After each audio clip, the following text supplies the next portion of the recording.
Robert Edeker, vous êtes philosophe et je vais vous poser d'abord une première question qui est habituelle dans la série Regard sur le sport. D'abord concernant votre rapport personnel au sport, à la fois en tant que pratiquant, actuel ou passé, et en tant que spectateur. Pratiquant jadis, c'est dans le passé. Je crois que c'était que j'étais en même temps un sauvageon du sport et un sauvageon de la philosophie. Alors, sauvageon de la philosophie, ça ne m'intéresse pas ici, mais sauvageon du sport, je peux m'expliquer un petit peu. D'un côté, oui, j'ai fait du sport dans les institutions officielles, un petit peu de football, un petit peu de rugby, mais surtout, ce qui me passionnait, c'est le cyclisme, que j'ai pratiqué pendant plusieurs années dans une petite équipe du Midi de la France. Voilà. En faisant des petites courses de village, les kermesses, lors des fêtes locales. J'aimais beaucoup ça. Peut-être aurais-je l'occasion de dire pourquoi j'ai arrêté tout à l'heure. Sauvageon parce que en même temps j'ai fait beaucoup de sport tout seul, loin de tout, beaucoup de cross-country à travers les champs et les bois, puisque j'ai passé l'enfance et l'adolescence vraiment très à la campagne. Sauvageon, alors là je vais réunir Sauvageon finalement du sport et de la philosophie, je vais réunir les deux pour dire que lors de très longues sorties à bicyclette, où je m'arrachais les tripes, vraiment, ou de très longs cross-country à pied, où je m'arrachais les tripes, je me récitais pour accompagner ça, comme certains coureurs se récitent des chansons pour tenir le coup. Eh bien, je me récitais du Spinoza, du Descartes, du Michel Foucault, du Jean-François Lyotard, et j'ai appris à travers cette pratique qui peut paraître très bizarre, j'ai appris beaucoup de philosophie et un rapport entre la philosophie et le corps en étant un sauvageon. Vous dites que le sport est le phénomène sociologique le plus important du XXe siècle. Et en même temps, ce qui pourrait paraître paradoxal, vous dites que le sport est un impensé, un incritiqué. Comment penser cela en même temps? Non seulement c'est un impensé et un incritiqué, mais c'est peut-être aussi presque un crime de critiquer le sport. C'est quelque chose qui vous classe du côté des mauvais, des méchants ou des grincheux, voire des anti-contemporains, des anti-modernes. Donc c'est un classement qui vous déclasse, de critiquer le sport. C'est un classement qui vous déclasse dans la société. Vous critiquez le sport, on ne comprend pas très bien. Qu'avez-vous à critiquer le sport? Donc c'est pas seulement un impensé, je crois que c'est aussi un tabou. C'est un impensé parce que c'est un tabou. Mais phénomène central, pas marginal, peut-être arrivera-t-il dans 3 siècles, 4 siècles, que les historiens de ce lointain futur appelleront notre époque le siècle ou les siècles du sport, comme on parle. Ils appelleront les siècles du sport avec consternation, j'en suis persuadé. Comme on parle du siècle des Lumières, du romantisme, voilà, c'est quand même le phénomène le plus...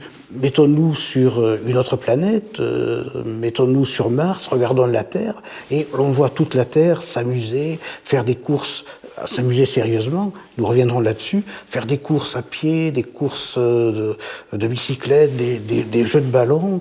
Ce n'était pas le cas il y a 3 siècles, ce ne sera pas le cas probablement 3 siècles après. Imaginons une conversation au Café du Commerce en 1890. Aujourd'hui, aller au Café des Sports, au Café du Commerce, on va commenter les matchs de football, les arrivées du Tour de France, mais en 1890, non, on ne parlait pas de ça. Cette emprise sportive, elle est remarquable d'abord par cette addiction du tout à chacun au qui va gagner. C'est Michel Serres qui insiste sur ce qui va gagner, qui est devenu la question dominante dans le sport en particulier. Oui, alors l'emprise, c'est, avant que ce soit la question de qui va gagner, c'est l'emprise sur les corps et sur les esprits. Nous parlions il y a 2 minutes du Café du Commerce. La plupart des conversations dans les lieux publics roulent sur le sport et sur les résultats sportifs, du football, du rugby, etc. Donc c'est emprise sur les âmes, mais sur la convivialité, puisque c'est le sujet de conversation. Emprise sur les corps. Chacun fait du sport, va aller faire du fitness. Enfin, il y a le modèle sportif qui prend les corps, et qui va gagner? Bon, alors, est-ce que qui va gagner? Ça résume l'emprise du sport. J'ai été frappé ce matin, en lisant le journal L'Équipe, ceci: l'Union cycliste internationale s'apprête à déclasser Marco Pantani, après avoir déclassé Lance Armstrong, Floyd Landis, Alberto Contador aussi, il y a 2 ans. Donc, alors finalement, est-ce que l'important c'est qui va gagner? Pas sûr, puisque c'est pas important que Pantani ait gagné. Ça aurait pu être un autre. Il y a dans le sport une interchangeabilité des vainqueurs. Regardez la Coupe d'Europe, la Champions League de football, ce sont finalement toujours les mêmes clubs, les plus riches. Alors, est-ce important qui va gagner? Alors, j'en suis moins sûr, voyez-vous, que Michel Serres. Je crois que l'enjeu, c'est autre chose. Cette emprise sportive, ce n'est pas qui va gagner, c'est insuffler le plus fortement possible, de manière capillaire, à la fois dans la société, dans l'esprit et dans les corps de chacun d'entre nous, le tropisme à la compétition et à la performance. C'est plutôt ça qui va gagner. Au fond, ce qui est important, c'est qu'il y ait des compétitions, que la vie soit compétition, que l'existence sociale soit compétition, et que ce soit axé sur la notion de performance. Mais qui dit performance dit évaluation. Bon, alors, qu'est-ce que c'est que l'évaluation? L'évaluation, c'est, on pourrait dire, c'est quelque chose de très bien. C'est le classement, c'est fait pour que tout le monde s'améliore, c'est suivant le bon sens. Mais enfin, pas du tout. L'évaluation dont le sport donne le paradigme, c'est plus du tout ça. L'évaluation, c'est avant tout l'humiliation. On évalue pour humilier. On évalue par sadisme.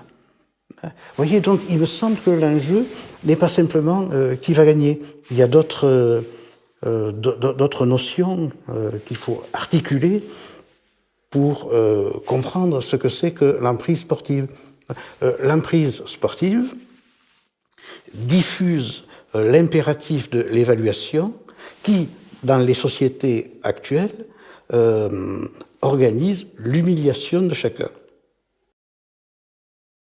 Vous associez de très près le sport et la guerre. Vous parlez d'une institution déguisée de la guerre, euphémisée. J'aimerais qu'on s'arrête à ce lien. Rien, dites-vous, je vous cite, rien ne ressemble plus à la guerre que le sport. C'est Ronald Reagan qui a eu cette formule. Ça signifie que c'est vraiment la guerre. Là, c'est autre chose. Parce que l'euphémisation, ce serait plutôt la théorie de l'affaiblissement de la violence par le processus de civilisation. Enfin, vous connaissez. Elias. Au cours des siècles. Théorie assez contestable. Mais l'assimilation entre le sport et la guerre, c'est que finalement, dans le sport, il y a pas seulement l'affrontement entre les nations, affrontement total entre les nations. Il ne faut pas regarder la guerre uniquement du point de vue du général. C'est-à-dire, le général dira, oui, c'est l'affrontement entre 2 armées, l'affrontement entre 2 nations, mais il faut plonger au cœur de la bataille. On peut le faire, par exemple, avec un auteur comme Jünger, Ernst Jünger, grand témoin de la guerre de 14, et ce dont il nous parle, c'est l'affrontement guerrier entre les hommes. entre les individus, parce que la guerre, c'est ça, c'est pas l'affaire du général. Et dans le sport, dans un match de football ou de rugby, puisque nous voyons à l'écran les All Blacks, je pense, oui, ils sont les All Blacks, il se passe la même chose.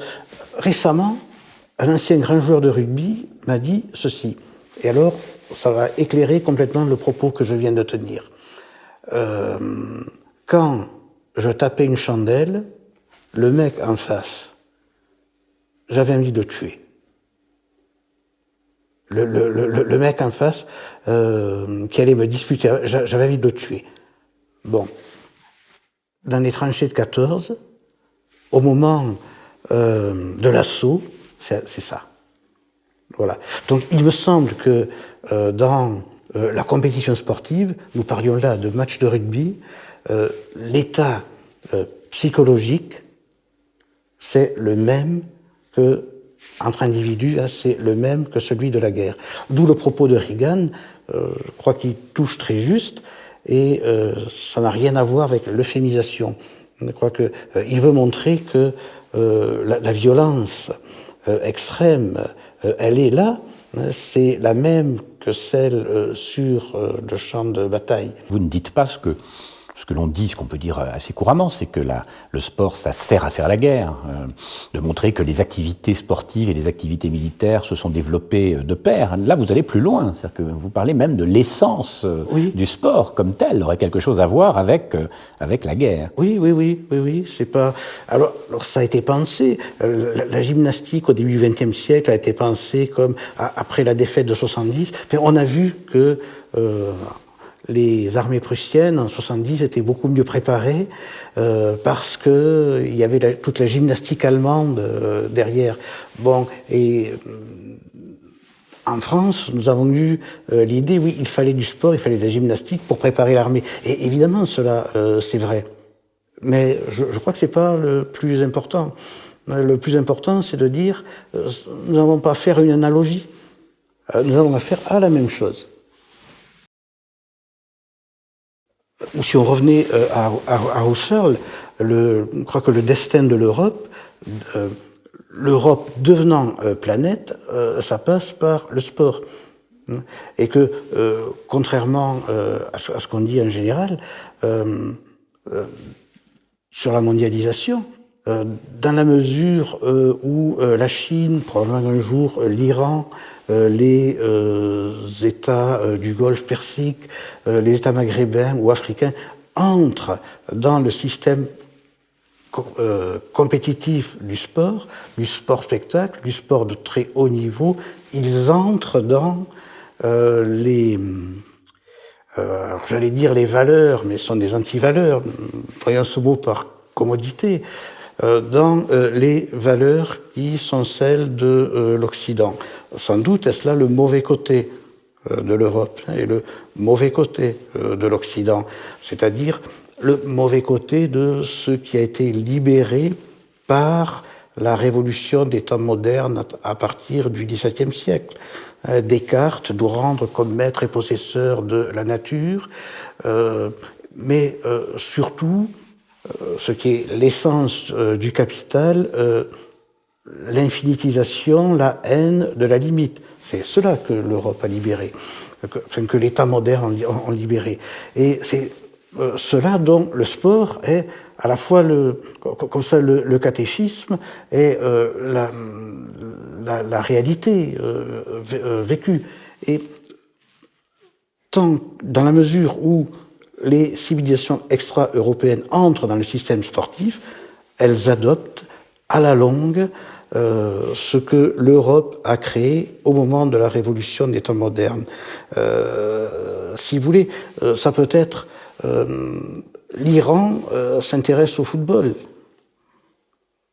Mais quand l'Iran entrera dans le jeu de la compétition, vous me direz, ce sera une bonne nouvelle. Sait-on jamais. Mais quand l'Iran entrera dans le jeu de la compétition, Coupe du monde de football, etc., très sérieusement, et adoptera les, entre guillemets, valeurs sportives qui sont à l'origine des valeurs européennes modernes du XVIIe siècle, eh bien, l'Iran s'européanisera, s'occidentalisera.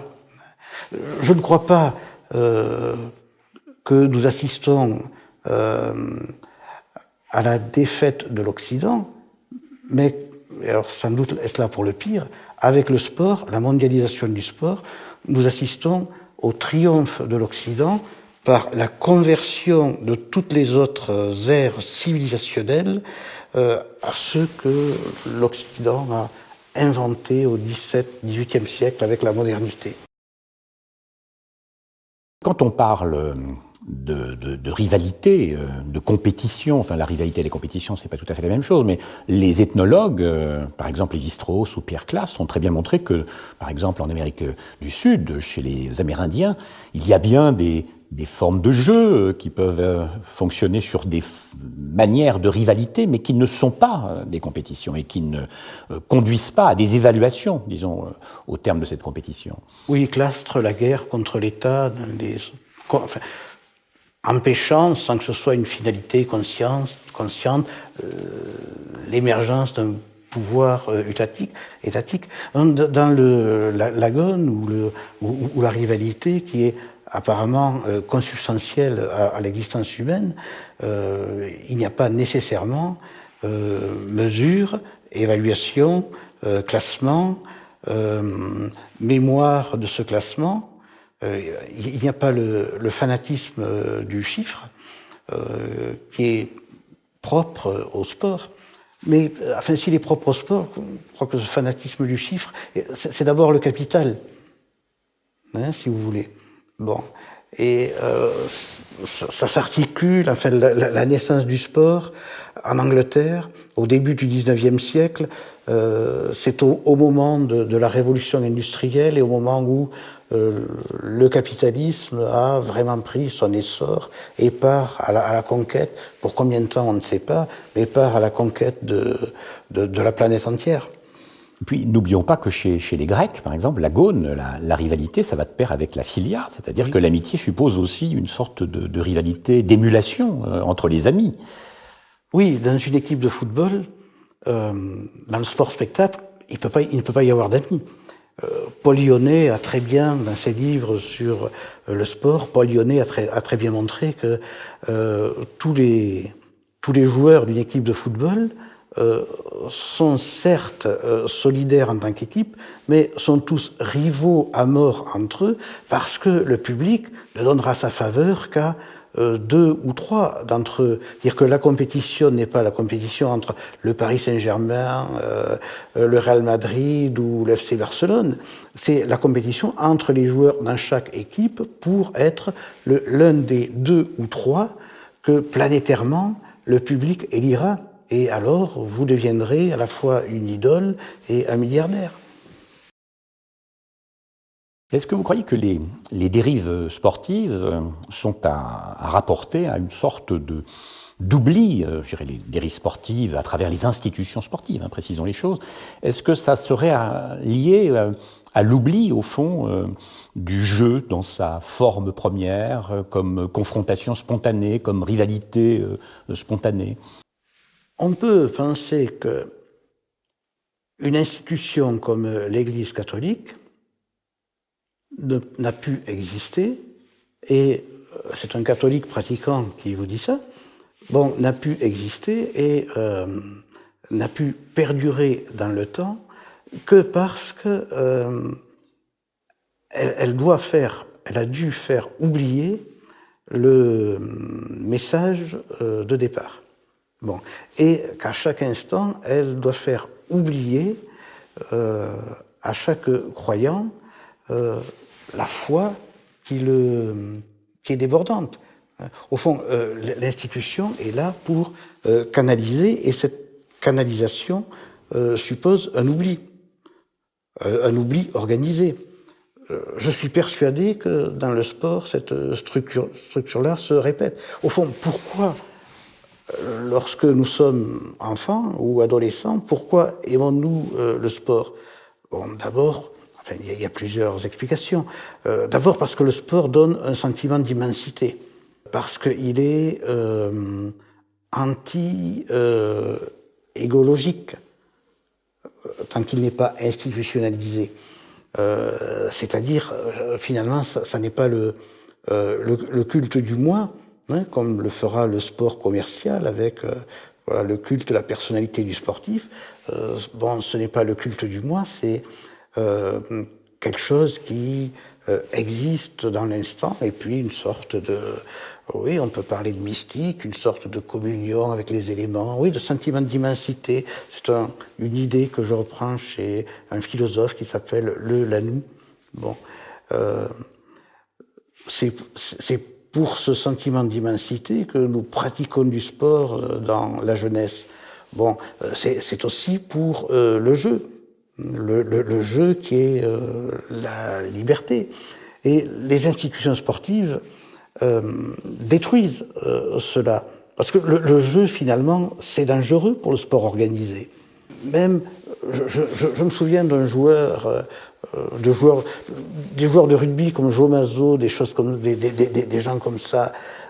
Les institutions les regardaient, ils ont des fantaisies pendant les matchs de rugby, c'est très dangereux, il faut que ce soit... voilà. Et le sentiment d'immensité, c'est très dangereux aussi. On préfère organiser le culte du moi, puis le culte de la vedette. Hein.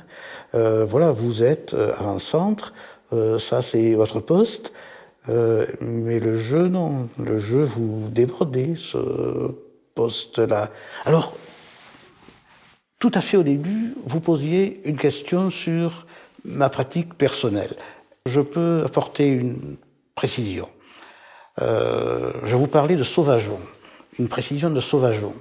Voilà, lorsque j'étais étudiant en philosophie, tous les samedis matins, pendant 3 ans, oui, ça durait 3 ans, je participais à un match de football entre universitaires, étudiants, qui étaient à la fois tout à fait réglés, mais tout à fait institutionnels.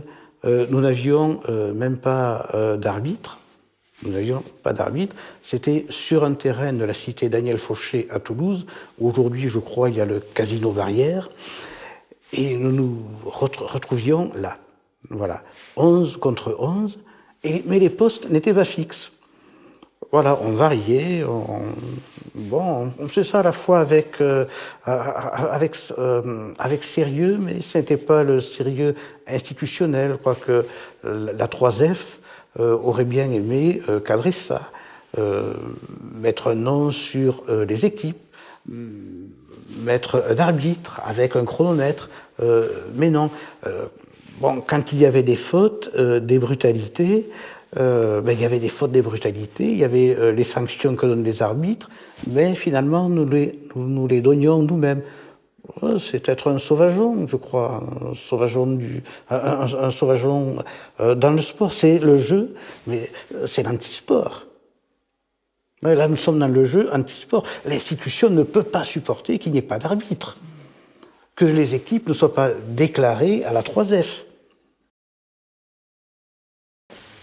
Donc finalement, ce qui a été perdu, si je vous suis bien, c'est l'aspect presque dérisoire du sport. Oui, dérisoire. Et il faut que le sport soit dérisoire. Parce que, bon, en fait, à quoi assistons-nous ? Le sport, c'est central dans nos sociétés. D'abord, ce n'est pas un divertissement. Pourquoi ce n'est pas un divertissement ? Parce que le sport dit à chacun de nous ce que nous devons être. Le sport rappelle à chaque instant, à chacun de nous, ce que c'est qu'un homme contemporain, à quoi il doit être ordonné, pourquoi il doit vivre. Alors la réponse, nous avons déjà parlé, c'est pour être compétitif, etc. Donc ce n'est pas un divertissement. Chez Pascal, le divertissement pascalien, c'est l'oubli au fond. C'est pour oublier sa condition. Donc c'est un éloignement de sa condition. Mais le sport, ce n'est pas pour oublier sa condition, c'est pour y ramener. Pour ramener à chaque instant à ceci, voilà ce que vous devez être. Bon, pour ça que j'ai parlé de la corde de la chèvre de Monsieur Seguin.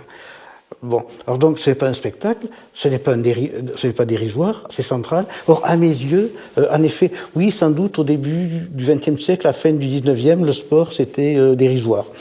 C'était dérisoire. Dans les journaux, il y avait quelques entrefilés sur les premiers résultats sportifs dans l'histoire du sport. Oui, dans certaines classes sociales, on regardait encore le sport de haut en estimant que c'était dérisoire. Mais je crois en même temps que si l'on regarde le sport comme quelque chose de dérisoire, on peut à la fois prendre du recul, le considérer dans sa vérité et le remettre à sa place. Donc vous avez souligné les rapports essentiels du sport et de la guerre. On pourrait aller plus loin et montrer que le sport s'est assez remarquablement adapté à tous les régimes politiques, et en particulier, on le sait bien, au grand totalitarisme du XXe siècle, que ce soit le totalitarisme fasciste ou le totalitarisme stalinien.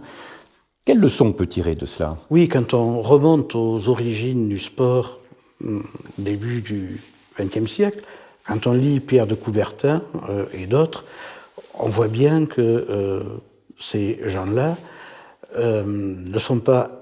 Et donc l'idée qu'ils se font du sport, que ce n'est pas incompatible avec les totalitarismes qui allaient naître. Bon. Et je ne veux choquer personne, parce que c'est quelque chose qui n'est pas souvent rappelé.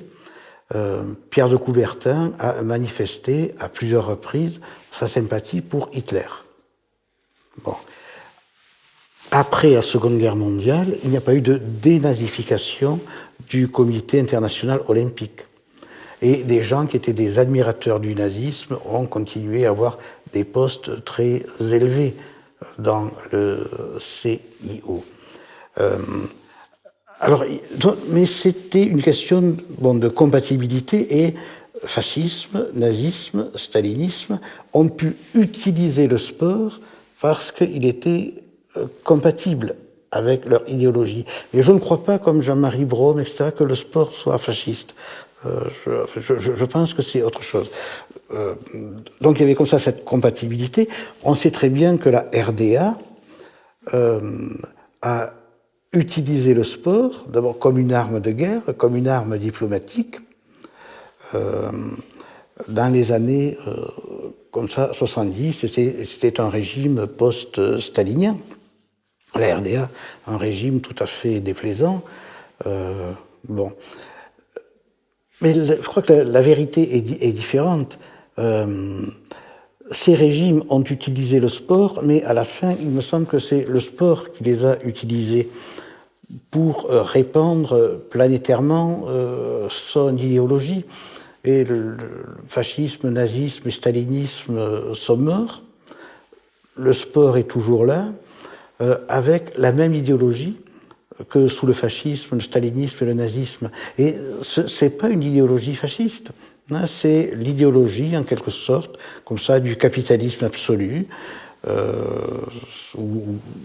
j'aime pas dire ou du libéralisme absolu, c'est-à-dire l'idéologie de la guerre de tous contre tous, ou de chacun contre chacun, de la loi du plus fort, la légitimation de la tricherie. Très important, la légitimation de la tricherie. Tant que vous n'êtes pas pris, eh bien, vous avez bien fait. Hein, c'est ça. La performance. Bon. Et ça, c'est plutôt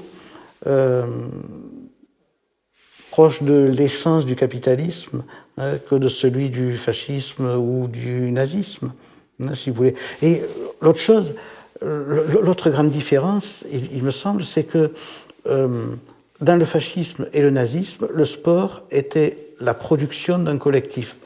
On servait à produire un être collectif. Voilà. L'Allemagne de la RDA, c'est frappant, c'est ça. Le sport produit un peuple qui est un être collectif. Alors que aujourd'hui, ce qui reste du sport, c'est la production d'individus. Pourquoi devez-vous faire du sport? Pour vous produire comme être en pleine santé, avec un corps sain dans un esprit sain, enfin des choses comme ça. Pourquoi les salles de fitness, si vous voulez?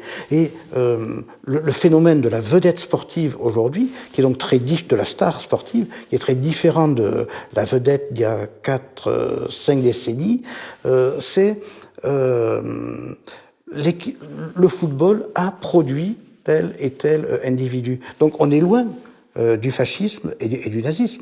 On est loin des totalitarismes du XXe siècle. C'est-à-dire que le sport ne sert plus un régime particulier, c'est clair, mais parfois à lui seul, il paraît, sinon relevé d'un totalitarisme, il est à lui seul totalisant. Enfin, c'est une sorte d'idéologie totalisante. Oui. Et cette idéologie totalisante qui est au service de l'économie, qui sert des impératifs productivistes. Voilà. Parce que, bon, il est délicat, difficile de dire que le sport soit un totalitarisme. Pourtant, il nous fait vivre dans un univers qui a quelque chose de totalitaire, dans la mesure où on ne peut pas lui échapper. Vous ne pouvez pas ignorer qui est Lionel Messi ou qui est Lance Armstrong. Vous ne pouvez pas vivre sans avoir sous les yeux des résultats de football ou d'hockey sur glace, tout ce que vous voulez. Vous ne pouvez pas vivre sans que des gens autour de vous vous en parlent, ou sans que les métaphores sportives, sous la forme d'injonctions, vous atteignent dans la bouche d'hommes politiques, de chefs d'entreprise, en faisant mes courses récemment dans un supermarché, j'ai eu la chance de tomber sur un cadre qui parlait à ses chefs de rayon. Mais alors, comment leur parlait-il? Mais comme dans les vestiaires, parce que j'ai connu les vestiaires de football et de rugby, mais comme dans les vestiaires, l'entraîneur, le coach, comme on dit aujourd'hui, parle aux joueurs. On voit le débordement du modèle sportif dans tous les domaines de l'existence. Et alors que leur disait-il à ces vendeurs ce cadre? D'abord, c'était très sadique. Si vous n'atteignez pas tel chiffre, c'est fini pour vous. Je tendais l'oreille. Si vous n'atteignez pas tel chiffre, c'est fini pour vous. Mais alors, qu'est-ce que ça veut dire si vous n'atteignez pas tel chiffre? Comment vous allez faire pour l'atteindre? Vous serez obligé d'être malhonnête. Vous serez obligé de tricher. Donc, c'est quand même une incitation à la malhonnêteté. Mais je réfléchis, dans les vestiaires, c'est exactement ce qui se passait. Hein, si vous voulez. Alors, je n'appelle pas ça totalitarisme, appelons ça plutôt vie totalitaire. Hein, pas totalitarisme parce qu'il n'y a pas un gouvernement quelque part qui impose, il n'y a pas des goulags pour ceux qui seraient rétifs au sport, il n'y a pas la police totalitaire, il n'y a pas l'armée totalitaire, mais il y a une ambiance, si vous voulez, totalitaire, où on pourrait le regarder d'une façon différente. Mais on pourrait dire que finalement, aujourd'hui, le sport structure les imaginaires comme au Moyen-Âge le faisait la religion. Voilà, qui était pas un la chrétienté médiévale, c'est pas un totalitarisme. Et puis le Moyen-Âge, c'est pas non plus ce qu'on en dit en général. Il y a des périodes de lumière, etc. Bon. Mais l'existence quotidienne était imprégnée de religion de la première à la dernière heure du jour. Voilà, structuration des imaginaires.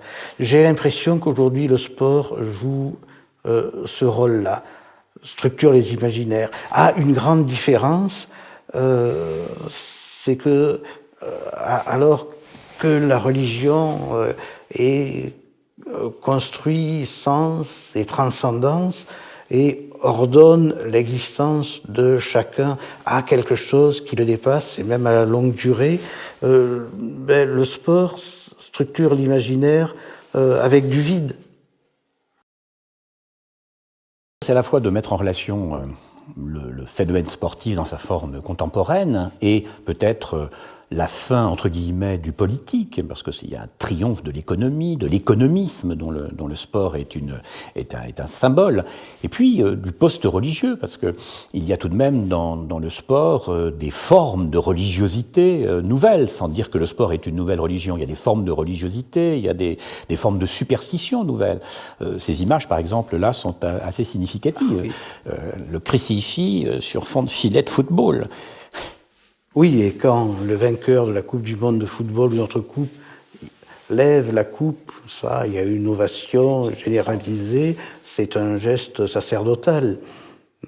Cette Coupe de France ou Coupe du Monde, la Coupe Jules Rimet, dans ce cas, évidemment, au-delà des spectateurs du stade, en fait, il y a au sens propre la catholicité du football, c'est-à-dire le message universel faisant comme ça une église.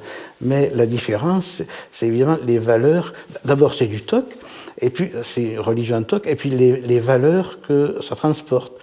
Et là, on revient à l'économisme ou au post-politique. D'abord, l'individualisme au mauvais sens. Quel est le mauvais sens d'individualisme? C'est l'individualisme de masse, l'individualisme d'individus qui sont tous exactement les mêmes jusque dans leurs aspirations les plus profondes, mais il faut préciser, ce sont des aspirations fabriquées, parce que si c'était les mêmes dans leurs aspirations les plus profondes, spontanément, humainement les plus profondes, c'est autre chose. Donc l'individualisme de masse, c'est le clonage des individus avec des aspirations fabriquées, usinées et diffusées comme ça par les multinationales du divertissement. Donc c'est la catholicité de cet individualisme de masse qui est ordonné à la production, la consommation, le culte probablement de l'argent, le veau d'or. Quand on regarde l'argent qui est donné à un joueur de football, à Messi, c'est le veau d'or aussi. Belle image d'ailleurs. Ouais, Messi, ne jouons pas sur le signifiant, mais entre à la fois une sorte de croix, un côté prédicateur, un côté grand prêtre, c'est une image qui concentre pas mal des choses que nous sommes en train de dire. Oui, mais quel est son message? Faites la guerre tous contre chacun, recherchez la performance, et comme ça, vous deviendrez meilleur. Mais alors, quel est le sens de meilleur aujourd'hui? Ce n'est pas l'excellence des Grecs. Ce n'est pas l'excellence des Grecs, et ce n'est pas non plus devenir un honnête homme, ou quelque chose comme ça, ou quelqu'un de vertueux, ou... meilleur, aujourd'hui, ça veut dire devenir le plus fort. C'est-à-dire c'est une perversion que le sport a permis et qui touche l'éducation, l'école. Nous voulons faire éduquer, élever, faire des individus qui soient meilleurs, ou nous voulons que vous deveniez les meilleurs. Mais je crois que dans ce discours, la pédagogie a perdu le sens de meilleur. C'est-à-dire, dans l'école aujourd'hui, meilleur, ça veut dire meilleur sur le marché du travail, meilleur dans la course à l'emploi, meilleur dans la course à la réussite. Georges Canguilhem, le philosophe, qui disait « Une idéologie est une croyance qui lorgne du côté d'une science établie pour en accaparer le prestige ». Alors de quel côté de la science le sport lorgne-t-il? Il y a un côté scientiste dans le sport.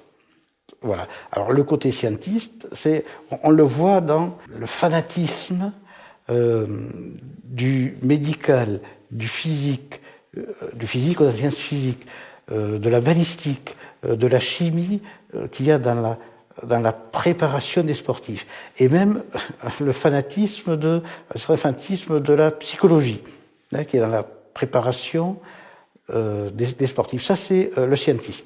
Le scientisme, on le voit aussi dans sa croyance aux chiffres, au classement, aux chiffres, au record. Des sportifs se différencient par rien, un centième de seconde. Le sport croit dans ce centième de seconde, mais ce centième de seconde, évidemment, il n'existe pas. Donc c'est un scientisme qui est, la croyance dans un objet scientifique inexistant. Donc je crois que le sport lorgne vers la science comme idéologie. À travers cette idéologie qui discrimine, qui classe, qui oppose et distingue les jeunes aux vieux, les hommes, les femmes, les valides et les handicapés. Donc c'est peut-être là que, d'un point de vue très pratique, l'emprise de l'idéologie sportive est remarquable. Oui. Avez-vous lu ce qu'écrivent journalistes, commentateurs, ce que disent hommes politiques et certains intellectuels? Voilà. La pratique sportive des handicapés est valorisée. C'est très rassurant. Les handicapés sont comme nous. Les handicapés ont envie de devenir comme nous.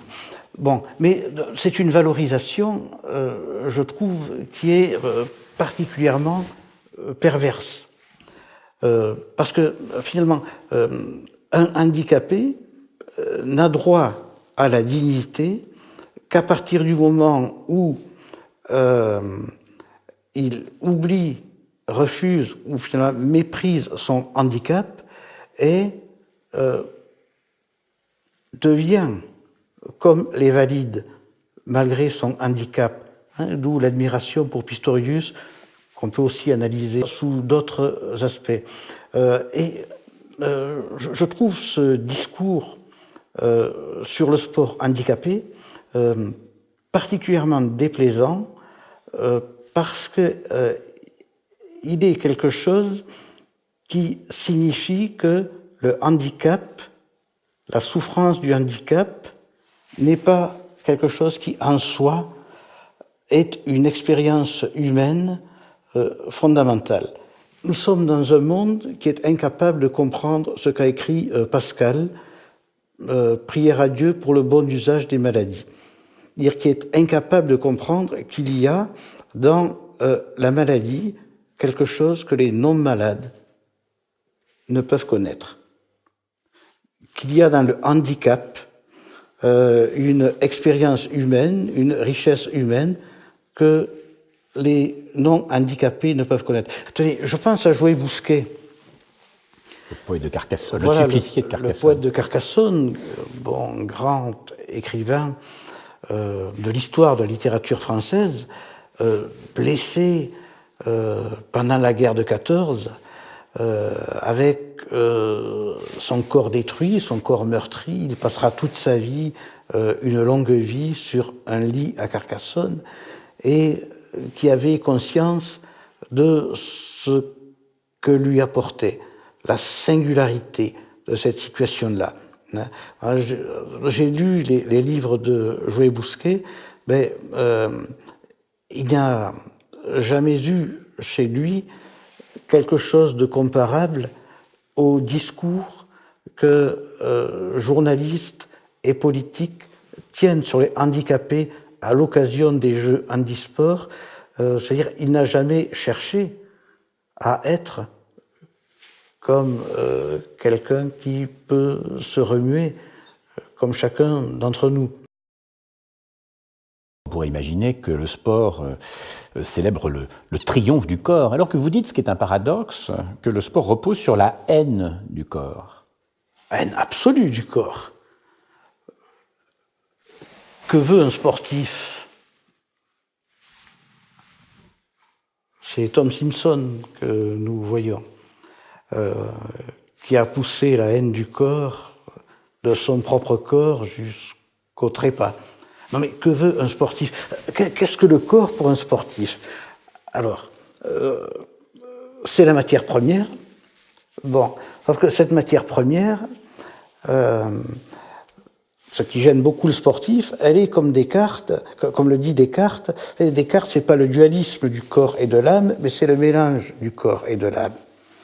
Donc cette matière première, elle est mélangée avec une substance dont il faut absolument se débarrasser, une substance sans doute rétive. Rétive à la fabrication, l'usinage, la fabrication du corps comme machine à performance et machine à gagner. Alors, j'ai pris cette comparaison avec Descartes, mais on peut aussi le voir autrement. On peut dire, nous avons un corps qui est notre corps spontané. Alors, je ne veux pas dire notre corps authentique, notre corps spontané, qui est un corps faible.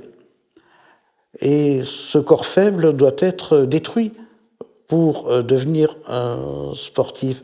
Vous voyez, le sportif, à chaque instant, doit faire attention à ce que le corps ne se révolte pas. Le corps spontané, je veux dire, à ce que le corps ne se comporte pas comme un émeutier, un anarchiste. Un mauvais cheval, vous dites. Le mauvais cheval d'un Platon, qui tirerait du mauvais sens ou qui aurait tout à coup des désirs. Et ce qu'il s'agit de fabriquer, c'est, je reprends une formule à Jean-François Lyotard, à qui je rends hommage là à l'instant même, c'est le corps maître. Le corps maître, alors qu'est-ce que ça veut dire maître? Bon, c'est-à-dire maîtrise, entièrement maîtrisé. Dominateur. Mais voilà, aussi dominateur. Donc contre le corps faible qui s'insurge. Qui s'insurge, qui se révolte. Voilà, qui se révolte, qui se blesse. Hein, qui se blesse au genou, à l'épaule, au poignet pour les joueurs de tennis, qui a des désirs, qui a faim. Regardez cette image. Voilà. Cette image terrifiante de ces corps qui souffrent. Là, on voit le corps faible dominé, maîtrisé par le corps maître. Oui. Et donc cette entreprise de domestication, cette entreprise de maîtrise, c'est un processus à l'œuvre dans l'activité sportive. C'est le cœur de l'activité sportive. Vous ne pouvez pas devenir un sportif sans ça. Alors, vous ne pouvez pas devenir un sportif de haut niveau sans ce renoncement au corps, refus du corps, renoncement au corps, mais également, à un tout petit niveau, au niveau des sportifs du dimanche, c'est ce désir qui est à l'œuvre. Se construire un corps qui soit un corps maître. Et dans cette affaire, je crois que nous avons peur de nos corps. Alors c'est une peur différente de celle que l'on rencontre. Je suis un grand lecteur de Thérèse d'Avila. Donc, c'est très intéressant de croiser le rapport au corps de la mystique et du sport. C'est quelque chose qu'on ne fait pas assez souvent. C'est assez proche, paradoxalement. Quand on lit l'autobiographie merveilleuse de Sainte Thérèse d'Avila, dans ce livre, il est essentiellement question de son corps et de son âme. Même surtout de son corps. Bon. Et comment se débarrasser de son corps pour en avoir un autre qui permette l'envol de l'âme. Un corps transfiguré. Voilà. Il est important de faire souffrir son corps pour parvenir à autre chose. Bon, alors, ça n'est pas un corps maître que veut arriver la mystique, mais le mouvement est le même dans le sport pour arriver à un corps maître. Ce corps maître, il s'exprime aussi dans ce corps augmenté, qui est un élément essentiel aujourd'hui de l'idéologie sportive. Ce corps augmenté qu'a bien analysé, par exemple, Isabelle Queval, avec la forme, avec tout l'impératif médico-sportif. Oui, il y a deux types de dopage, finalement. Il y a un dopage mécanique qu'Oscar Pistorius, je pense que c'est lui, qui est ici, oui. Voilà, représente parfaitement. Un dopage mécanique, alors ça peut aller de prothèses de ce type-là, mais jusqu'à des prothèses beaucoup moins visibles et beaucoup moins spectaculaires. Et un dopage médical, chimique, biologique, qui est la transformation profonde du corps pour fabriquer, dans les deux cas, donc un corps augmenté, pour fabriquer un champion. Bon, il faut savoir que le dopage n'est plus du tout le dopage artisanal que connaissait, on ne va pas remonter aux frères Pélissier, mais que connaissait par exemple Fausto Coppi, qui disait prendre la bombe et qui était persuadé que cela faisait partie de sa conscience professionnelle. Je suis un saltimbanque, je donne un spectacle et j'ai besoin de la bombe pour que le spectacle soit réussi. Ça l'a tué, cette bombe, Fausto Coppi. Bon. Mais le dopage contemporain, c'est pas ça du tout. C'est dans des centres spécialisés, la fabrication de corps idoines à certaines compétitions, à certains exercices. C'est tout autre chose.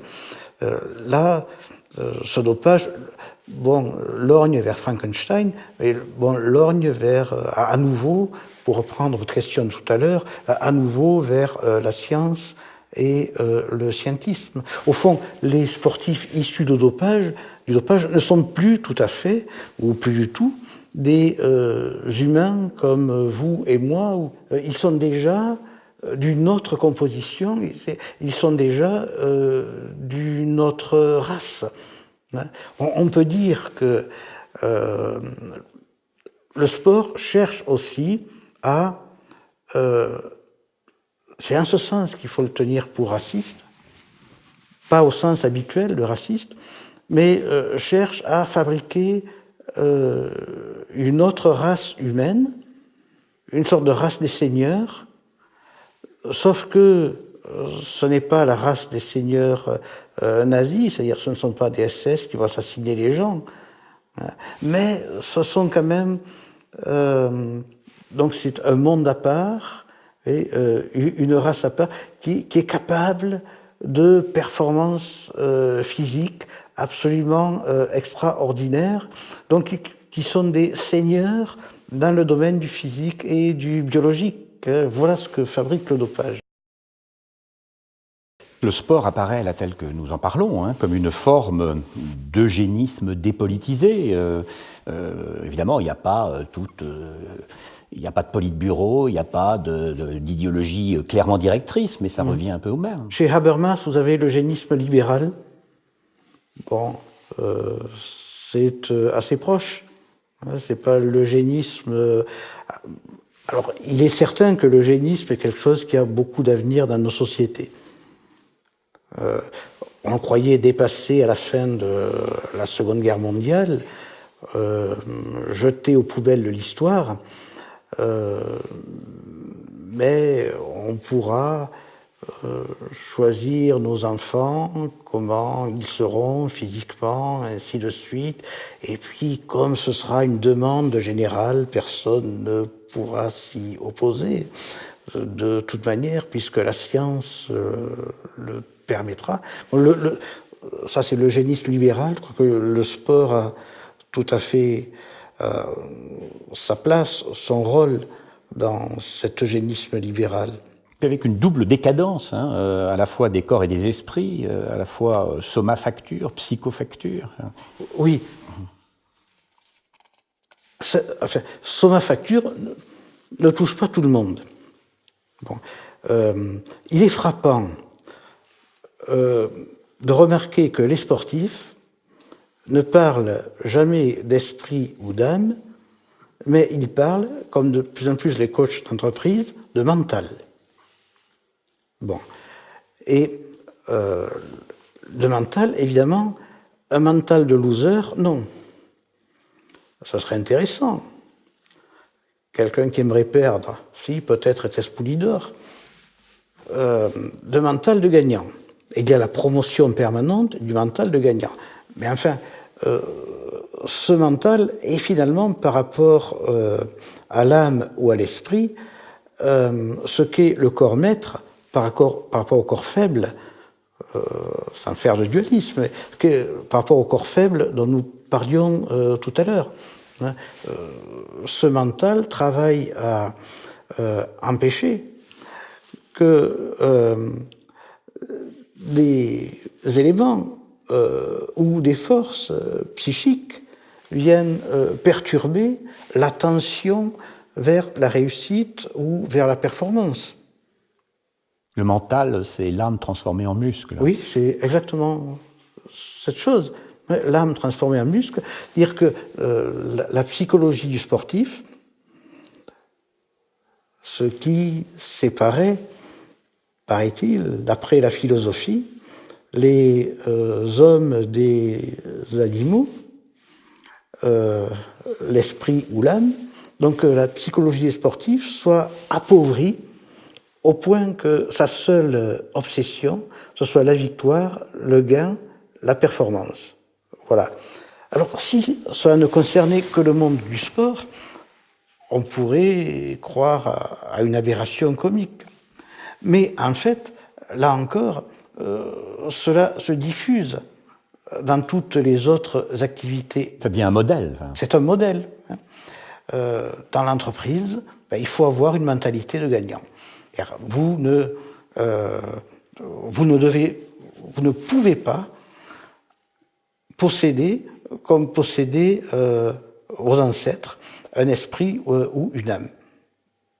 Vous ne pouvez pas avoir la complexité humaine. C'est une guerre aussi. Ce mental, c'est une guerre contre la complexité humaine. C'est quelque chose de... ce n'est pas anodin du tout, ce triomphe du mental. Ce n'est pas anodin du tout, cette substitution du mot mental au mot âme et au mot esprit qui était traditionnel dans nos sociétés. La société sportive tentaculaire, est-ce qu'elle ne tend pas vers une sorte de nouvel universalisme qui serait celui d'un corps sans souci, le nègre humain, on aurait une sorte d'homme sans souci. Comment peut-on penser cette catégorie, le souci qu'on emprunte à Heidegger, oui. Disons aux philosophies de l'existence, entre guillemets, ou Kierkegaard. Oui. Alors, comment peut-on penser cet homme sans souci que nous promettrait au fond la société sportive dans son achèvement? Oui, c'est un homme très différent des formes anthropologiques précédentes, qui elles-mêmes ont été différentes depuis l'Antiquité grecque, mais je crois que c'est le fond de la chose, c'est l'articulation de chacun d'entre nous avec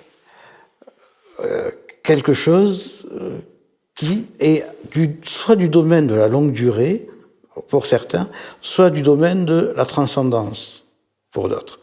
Voilà. Le souci, c'est donc à la fois le souci pour soi, le souci pour autrui, mais finalement aussi pour le temps et pour l'histoire. Si bien, au contraire, l'homme sans souci, usiné par le sport et par les industries du divertissement, je peux citer Renaud Camus, il les appelle les industries de l'hébétude. C'est joli comme formule, une industrie de l'hébétude. La télévision, Disneyland, l'industrie de l'hébétude. Donc d'hommes qui vivent uniquement dans le présent, devenus incapables ou inaptes, n'ayant plus accès à cela, à leur articulation à quelque chose qui est de l'ordre de la longue durée, ou même qui est d'ordre métaphysique. Donc ici, il y aurait un processus de trivialisation de la vie, Oui. qui irait de pair avec une sorte de crétinisation de la vie, disons ça entre guillemets. Mais enfin, en tout cas, l'homme qui ne penserait plus qu'à la fête, on ne peut pas ne pas penser à Homo festivus. On pense à Homo festivus, on pense à Philippe Muret. Alors on voit qu'on est avec ce type d'homme très très loin. Revenons à Lévi-Strauss, revenons à Pierre Clastres ou à Malinowski. On est très très loin de l'homme des origines, de l'homme primitif, qui lui est l'homme hanté par le souci, qui n'est pas du tout l'individu moderne. Alors l'individu moderne ou Homo festivus, c'est-à-dire l'homme dont tout l'imaginaire est articulé au cosmos, au rôle. C'est un imaginaire cosmique. L'individu moderne est plutôt acosmique. Bon, cela, tout le monde le sait. Et donc, il ne faut pas croire que cet homo festivus, cet homme sans souci dont je parle, que ce soit un retour à l'homme primitif, c'est exactement, hélas, le contraire. C'est une rupture avec l'homme. Et le message que je porte là est à la fois un message désabusé, assez triste, mais c'est aussi un message humaniste, c'est-à-dire un message de valorisation de ce qu'a été l'homme jusqu'au type de société déshumanisante, négumanisante, dans lequel nous sommes entrés, et processus dans lequel le sport a une importance centrale. Ce processus de déshumanisation, il est remarquable dans le caractère de plus en plus fragile de la séparation, au fond, du corps animal et du corps humain. Si on pose une distinction, comme le faisait d'ailleurs Heidegger, marquant très bien le fossé ontologique qui séparait le corps animal du corps humain, on pense à une réflexion d'Hannah Arendt lorsqu'elle parle de l'animal laborans et de l'homo faber, oui. Celui qui est pris dans le cycle et la répétition, et l'homo faber qui produit une œuvre. Oui, dans sa magnifique lettre sur l'humanisme, Heidegger dit que le corps humain, biologique, est quelque chose d'essentiellement autre qu'un corps animal. Voilà. Ça, c'est une formule très très intéressante, qui signifie, au contraire de ce qu'ont pensé les philosophes jusqu'ici, ce qui distingue les hommes des bêtes, c'est l'âme ou c'est l'esprit. Non, dit Heidegger, c'est le corps.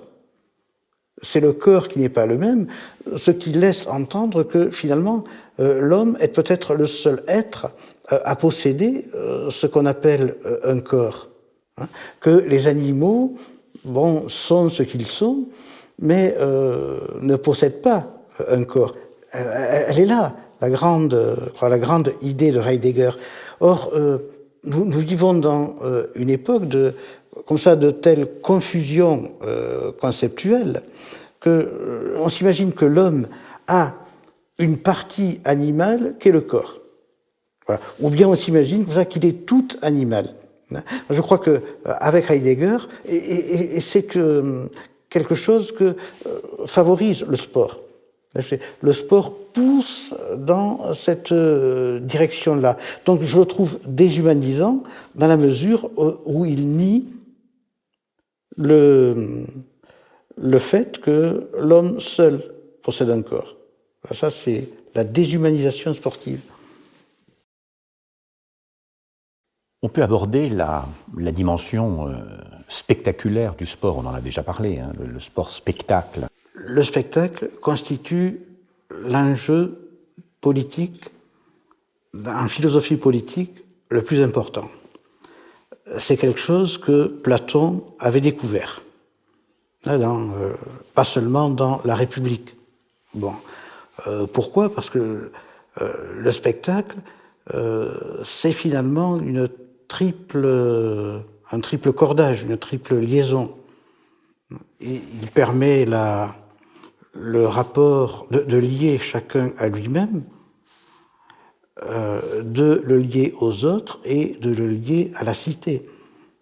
c'est finalement le spectacle, sous toutes ses formes, qui fait société, qui permet à une société d'exister dans la mesure où il assure la circulation d'un imaginaire commun qui est une sorte de colle. Et Saint-Augustin, enfin, dans sa critique de la théâtrique païenne, la cité de Dieu, Saint-Augustin voit aussi que le spectacle est quand même, si l'on veut penser le lien des hommes les uns aux autres, que c'est l'enjeu central. Donc ce n'est pas un hasard que le spectacle sportif ait autant d'importance à un moment de reformation anthropologique, à un moment où il se cherche à former, fabriquer les hommes différemment, et le sport est le spectacle politique central, même si c'est dans une perspective post-politique. Vous avez une formulation qui est très claire, qui a le mérite d'être sans ambiguïté. Vous dites que le sport, c'est l'anti-jeu et le jeu, c'est l'anti-sport. Voilà une formule qui peut faire du bruit. Le spectacle refuse le jeu. En termes de théâtre, vous dites n'importe quoi. Le théâtre, c'est le jeu des acteurs. Non, mais c'est pas en ce sens-là que je l'entends. Le spectacle refuse le jeu comme débordement de la liberté en dehors du cadre institutionnel. Mettons que, comme la lave dans un volcan, que le jeu et le sport, on peut faire une analogie entre le volcan et la lave, et le jeu et le sport. Et le jeu, c'est ce qui est en dessous, ce qui menace d'éruption, donc ce qui finalement permet la vitalité, mais ce qu'il faut en même temps toujours contenir et sans doute toujours nier pour éviter l'explosion de l'institution. C'est-à-dire que si l'on veut jouer, il ne faut pas faire de sport. Et si l'on fait du sport, c'est que l'on ne veut plus jouer, que l'on refuse le jeu. Ça, c'est le cadre général. La vérité est plus nuancée. Pourquoi un sportif de haut niveau, soumis à des contraintes démentes, continue-t-il d'aimer un petit peu encore ce qu'il fait? C'est parce qu'il y a dessous cette lave. C'est parce que cette force du jeu est toujours présente. Ça signifie que le jeu est aussi le tabou du sport. C'est le deux. Les deux, ça n'est l'énergie et le tabou. Bon, peut-être aussi comme la libido chez Freud. On pourrait dire aussi parce que le jeu a une certaine gratuité, entre guillemets, alors que le sport est pris aujourd'hui plus que jamais dans des impératifs de rendement, d'efficacité, de performance. Donc la fracture, elle est aussi là. Oui, le jeu est spontané et universel. Et vous parliez tout à l'heure de l'agone ou de la rivalité universelle, spontanée,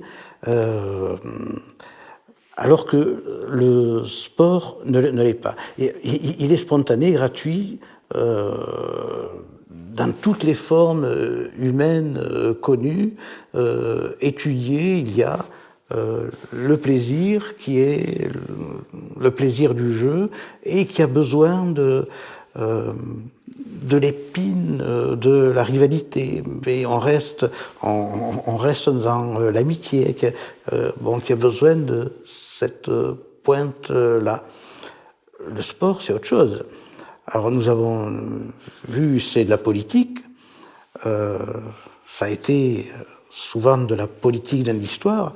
Aujourd'hui, c'est de l'économie, c'est des marchés, c'est le mercato. L'achat et la vente de joueurs de football entre les clubs. Plus personne ne s'étonne de l'existence de ce marché abject. C'est le marché d'êtres humains. C'est-à-dire, des hommes sont vendus comme de la viande, ou comme le marché aux esclaves de jadis.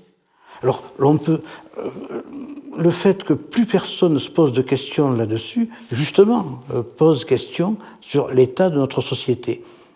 Comment peut-on supporter qu'il y ait des institutions de vente et d'achat d'êtres humains, pas pour jouer au foot? C'est-à-dire, quelle idée de l'homme y a-t-il là derrière? Et même pour les joueurs de football, quelle idée ont-ils d'eux-mêmes? Vous faites une distinction très intéressante entre la culture, ou ce qui relève de la culture, et le culturel, et même le glissement, le passage de la culture au culturel. Autant la culture reposerait sur le dissensus, sur le débat, autant le culturel est dans le consensus, dans l'absence de débat, dans l'absence, au fond, de contradiction ou de délibération. Oui, le culturel aussi est dans le spectacle qui fait consensus et qui nous éloigne de... La culture est non seulement dans le dissensus, mais aussi, je crois qu'il y a quelque chose dans la culture que notre société ne peut supporter, qui est devenu insupportable. C'est la solitude, et c'est la pensée libre ou la pensée tout court. Vous pouvez joindre les deux. La solitude, c'est Spinoza ou même Descartes aux Pays-Bas. Dans son poil. Dans son poil, voilà. Cela, c'est plus qu'insupportable, c'est impensable. Et donc, on a la confusion entre, c'est-à-dire la culture ramenée au culturel. Je vais vous donner... J'ai un autre exemple tout à fait frappant. La solitude et la pensée, c'était Rimbaud. La culture. Eh bien, la confusion entre les deux, c'est de faire de Rimbaud un personnage culturel, d'en faire des cartes postales, comme ça se fait près de Charleville, voire même de faire des festivals avec lui. Bon, alors... je crois que le sport s'intègre parfaitement au culturel, mais qu'il y a une antinomie. Le sport comme ennemi de la culture. Oui, il y a une antinomie importante, non seulement entre le sport et la culture, mais je crois entre le monde dans lequel nous entrons et la culture. Ouvrez un journal ou regardez un journal télévisé. Une place incroyable est faite au sport, mais il n'est jamais question, si nous intéressons à ça, nous connaissons tous des gens qui font civilisation, des poètes, des architectes, des dramaturges, dont sans doute le nom sera célèbre dans 3 siècles, est entièrement occulté aujourd'hui. Et les vedettes du sport, dont les noms remplissent les journaux, seront oubliés dans 50 ans ou dans 100 ans. Si vous voulez, donc, dans cette guerre du sport contre la culture, il y a un phénomène d'usurpation. Le sport prend la place. Il prend de plus en plus de place et donc il diminue comme ça la place de la culture. Voilà pourquoi la presse ne parle-t-elle pas, ou plus, puisqu'elle le faisait autrefois, des poètes? Ce que nous disions tout à l'heure à propos de Philippe Muret, vous parlez d'un ludodrome, notre planète qui est devenue un lieu, au fond, de spectacle, de divertissement organisé, institué, institutionnalisé même. Là, on peut se demander quelle place pour la culture. D'abord cela. J'ai regardé, pas seulement parce que je connais bien la région, une étape du Tour de France qui allait de Bastia à Ajaccio. Bon. Et la course étant finalement peu intéressante, ou bien peu importe qui gagne, revenons sur ce qu'on a dit tout à fait au début, c'est la mise en scène du paysage qui devient, dans la représentation télévisée du Tour de France, le central. C'est surtout ça.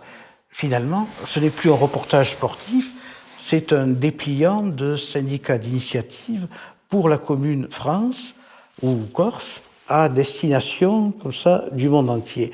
Mais c'est une disneyisation des paysages. C'est-à-dire, on a l'impression que tout est presque aussi neuf que les choses fausses, les constructions fausses que l'on voit à Disneyland. Donc, si vous voulez, ça c'est une disneyisation, la touristification et disneyisation. On montre le paysage et les constructions comme aux États-Unis, dans certains parcs d'attractions, où il paraît que ça se fait en Chine aussi, on on reconstruit les châteaux cathares, les châteaux romantiques, toutes ces choses-là. Donc ça signifie qu'à travers le sport, notre pays devient un grand parc d'attractions. Un ludodrome, non seulement pour les touristes qui viennent de l'extérieur, mais pour nous-mêmes. Nous allons nous éclater dans les montagnes du Luberon, sur les plages de Normandie ou du Pays Basque en faisant du surf, et nous voyons nos propres paysages comme ça, comme un parc d'attractions. De même que nous voyons l'histoire à travers les vestiges archéologiques qu'elle a laissés. Nous les voyons aussi comme ça, sur ce mode-là, mélangé à tout ça. Là, c'est le mélange qui fait problème. Hein, mélanger à tout ça, c'est comme ça un élément du parc d'attractions. Je pense aussi à des remarques de Régis Debray, là, des remarques qui sont très proches de ce que vous dites, lorsqu'il parle des stades comme des flamboyances sans reste, de spasmes participatifs, d'intensité sans souvenir ni perspective. Au fond, on est assez près de ce que vous êtes en train de dire. Ça rappelle aussi, je crois, Michel Houellebecq. C'est l'homme qui ne veut plus grandir. Bon, alors le problème, c'est un problème que l'on rencontre chez Freud, que Freud évoque, qui ne veut plus grandir, sauf que au lieu, c'est pour ça que ce sont des psychanalystes qui ont sorti cette notion d'adolescence, sauf que au lieu d'être un cas pathologique, c'est-à-dire finalement de relever d'une certaine thérapeutique ou analyse, c'est aujourd'hui la norme. Hein, c'est-à-dire, c'est le type humain que les industries du divertissement fabriquent. Ne peut pas grandir, rester adolescent tout au long de son existence, mais ça veut dire rester dépendant, rester adolescent. Rester adolescent, ça signifie ne pas se libérer, manquer de liberté par rapport au monde imaginaire qui est celui de l'adolescence et qui doit être, que l'on doit laisser un jour ou l'autre derrière nous. Donc ce faux adolescent qui serait immature, sans gravité, sans souci. Quelqu'un qui ne peut pas choisir. Oui. Bon, quelqu'un qui ne peut pas juger. Cela est très important. De plus en plus, on entend l'injonction suivante, mais je ne juge pas, je ne veux pas juger, il ne faut pas juger. Sous-entendu, juger, ce serait dogmatique, mais ce serait méprisant pour ceux sur qui vous portez un jugement. Cela, c'est rester adolescent. C'est refuser de juger, c'est refuser de devenir adulte, c'est refuser de devenir un homme, c'est refuser la responsabilité d'être humain. Est-ce que le sport, au fond, ne relèverait pas de l'enfance ? Au bon et au mauvais sens du terme. Bon, au bon sens du terme, puisque, voilà, nous avons tous fait ça. Le bon sens du terme. Quel que soit le pays de nos origines, puisque finalement, c'est... Bon, l'enfant fait du sport, mais l'institution le couvre de vêtements sportifs, mais pour lui, c'est le jeu. Il est dans le jeu, ça c'est au bon sens du terme. Au bon sens du terme, quand nous nous intéressons à des spectacles sportifs, c'est évidemment sur fond de nostalgie de l'enfance. Pourquoi la personne qui est devant vous s'intéresse aux courses cyclistes? Je crois avoir trouvé. Il y a quelques jours, je me suis souvenu que dans la dernière classe de CP, dans la dernière classe maternelle, un jour, un gamin que j'aimais bien, d'origine portugaise, il y en avait peu à l'époque, a passé une journée à dire des choses sur Faustocopie. Voilà. Et ça m'a marqué. Peut-être était-ce le jour, je crois que c'était en janvier 60, où Faustocopie est mort. Il était enterré fin 60. Donc c'est la nostalgie de l'enfance qui est, non seulement du jeu, mais aussi d'éléments de l'enfance, qui est présente dans notre intérêt pour les spectacles sportifs, mais aussi l'enfance au mauvais sens du terme, c'est-à-dire au sens où l'on reste mineur toute son existence.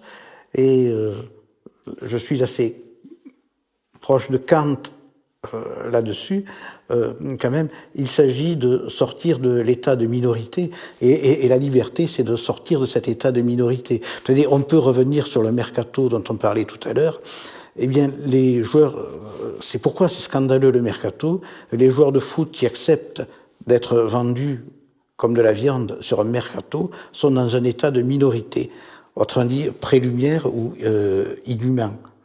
Et ça, c'est le mauvais sens du sport lié à l'enfance. La minorité, si elle persiste, quand ce n'est plus l'âge de persister. Pour reprendre une expression de Renaud Camus, serions-nous des inhéritiers? Vous parlez de tous ces héritages avec lesquels on rompt cette absence au fond de mémoire, de continuité. Et dans quelle mesure le sport ferait en particulier de nous des inhéritiers? D'abord parce que le sport, c'est le contraire, je crois, de l'histoire. Voilà. Le sport, nous avons parlé tout à l'heure d'interchangeabilité, peu importe qui a gagné et quand. C'est le contraire de l'histoire, c'est l'anecdote. Bon.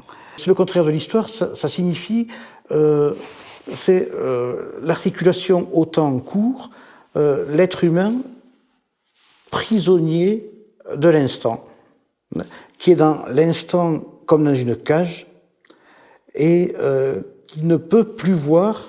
Il y a eu beaucoup de critiques du présentisme, vous citiez Baudrillard par exemple, bon, et qui ne peut plus voir au-delà de cette cage. Le sport favorise cela. Au contraire, la culture était l'héritage dans la mesure où elle plaçait chaque être humain en face d'une longue durée. Que ce soit celle de la littérature, de la philosophie, de la patrie, de la nation, de la famille. De la famille, et dans certaines familles, où on remonte jusqu'à Saint-Louis, quelque chose me frappe. Georges Politzer est mort au mois de mai 1942. Au temps des cerises, je dis au temps des cerises parce qu'il aimait la commune, les communards, fusillés par l'occupant allemand en entonnant la Marseillaise. Voilà. Donc lui, le philosophe révolutionnaire, communiste, a vraiment... Bon, et la Marseillaise, c'est la France. Donc il a articulé sa mort comme ça à une double très longue durée, c'est-à-dire mort pour la France, mais aussi mort pour certaines idées que la République représente. Je crois peut-être la génération de la Résistance a été la dernière génération à accepter de mourir en face de la longue durée, donc d'être articulé à ça. Et il me semble que la perte de la culture, c'est la perte de cette liberté-là, c'est-à-dire s'être échappé de la prison du présent.